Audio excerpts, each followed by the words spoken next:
Last year, the Guyana Lands and Survey Commission repossessed over 1,000 unoccupied lands in the Mocha Arcadia community from 4 businessmen who were given leases for those lands. The lands, which are said to be ancestral lands, were never occupied by the Mocha residents because they were not permitted to do so. However, the government and the Guyana Lands and Survey Commission had committed to ensure that the lands are returned to the rightful owners and initiated a process to ensure that Mocha residents are the beneficiaries of the land. On Friday last, those promises were kept as the Lands Commission issued leases to 54 residents there. State Minister Joseph Harmon delivered a few remarks for the occasion. We are providing you with full leases now. There's no longer provisional. With full leases so that you actually own these lands that you are occupying. The chairman of the commission pointed out that there are certain requirements which have to be met.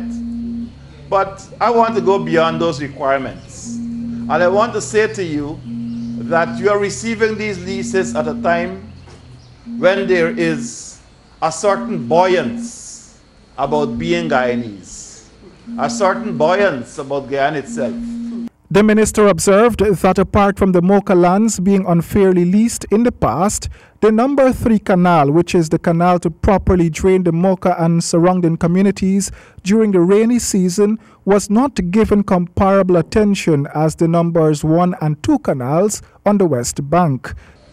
We recognize that historically things were done in these communities which did not benefit the people of these communities.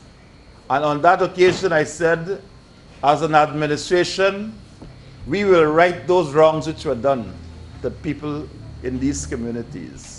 Commissioner of the Guyana Lands and Survey Commission, Mr. Trevor Ben, said members of the community in 2016 had complained about being unfairly treated with regard to their lands. Since then, 320 plots for housing and agricultural purposes and 58 larger plots strictly for agricultural purposes have been made available to the residents. I want to encourage you to utilize the land for which it is given to you.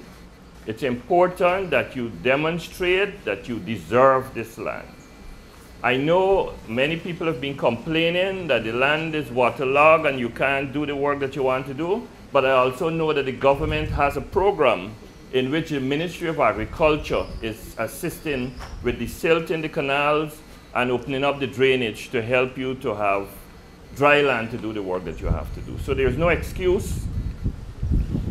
All leases have conditions, and one of the conditions in the lease is that you must beneficially occupy the land.